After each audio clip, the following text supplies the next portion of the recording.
Hey, how's it going? My name is Riley Philpotts, and today we're going to be talking about productivity. And as you can see right now, it's probably not the best to be the most productive around a cat and a Great Dane, but sometimes you just have to live with it. Okay, distractions, go away. You can't expect to be productive overnight. Impossible. Don't get me wrong, it's going to take a lot of effort to change your habits to be more productive. You probably spent years cultivating your work habits, subconsciously and consciously. And those habits are going to be tough to change. And it's going to take time and discipline to make strong, productive habits. And it may look easy right now, but let me tell you, it's not. And you may think, who's this guy telling me about productivity? Let me tell you, I am the least productive person you know. But I do know one thing. Tips that will help you. So, without any further ado, let's just jump in. The first thing is to make a damn list. Not that hard.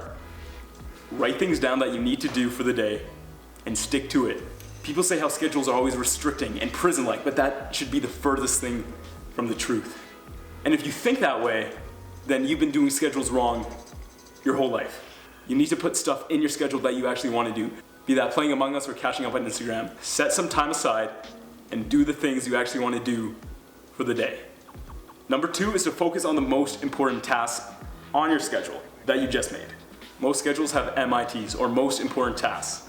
You should start with those first. If you simply focus on just checking things off your list, you'll have a mix of important and not really important things done. And if you have a mix of important and non-important tasks, that can lead to procrastination, and that's the furthest thing we want to happen. And it's easy to spend the whole day checking off less important tasks on your schedule because they're easy. And this leads you to not buckling down and doing the important tasks on your list. Before you go off checking things off your list, spend a couple minutes, identify the most important tasks, and get those done first. It'll make all the difference. All right, so this third tip really ties into the last one that we just learned, and it's called the Eisenhower matrix. See, one of the dangers with productivity is focusing on the short term. The Eisenhower matrix lets you decide quickly and efficiently what tasks need to get done and what tasks don't. And this guy was kind of a badass. He was a general, so you know he was pretty damn productive. All right, this is it. Hold on. Looks pretty good, right? I like to consider myself a bit of an artist. See, it's divided up into 4 squares. Urgent, non-urgent, important, not important.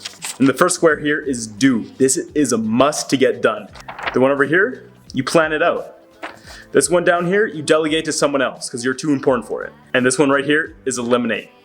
Just scrap it. The Eisenhower matrix does work, and I swear to God, it will make your life easier. Do, plan, delegate, eliminate. Eliminate and doing are the most important ones. Tip number 4 is to break tasks into smaller tasks. Let me ask you a question. Why do you procrastinate? Is it because your to-do list is too big, too daunting? You just don't feel like it? If you have a to-do list with items that are too daunting and aren't specific enough, try breaking them down into smaller bite-sized chunks. And this will help the, I don't know where to start thing we always do before we complete the to-do list. Okay, let's say instead of writing this script for YouTube about productivity, it sounds vague and daunting, right?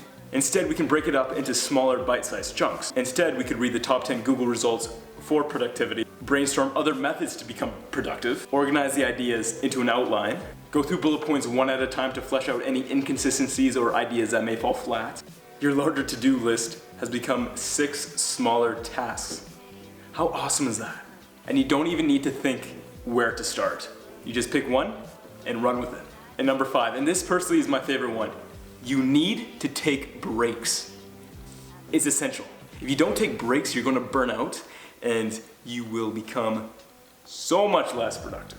Nobody, not even highly productive people, can focus on one task for 8 hours. It's impossible. No matter how many efficient habits you build, you simply can't focus for that long.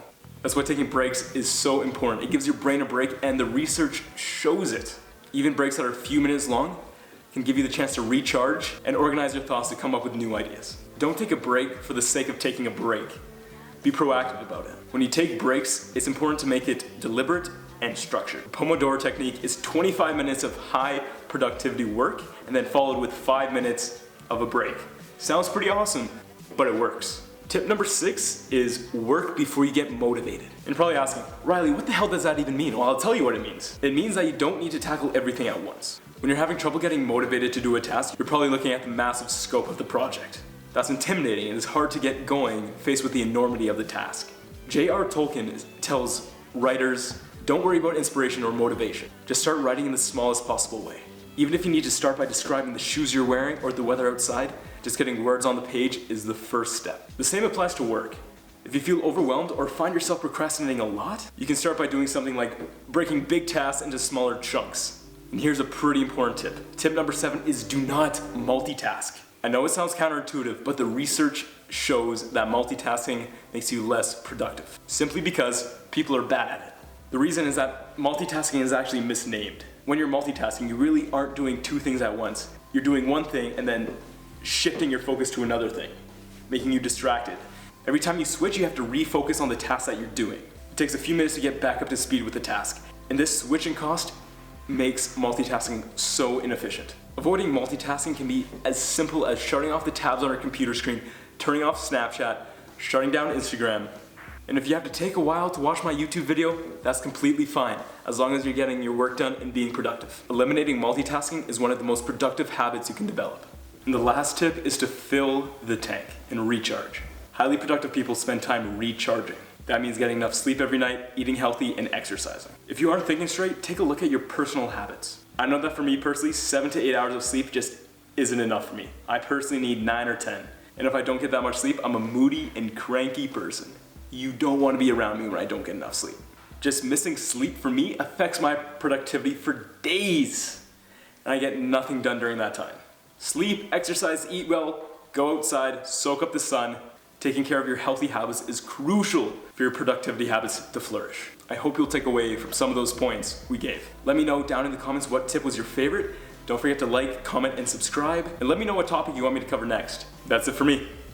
See you later.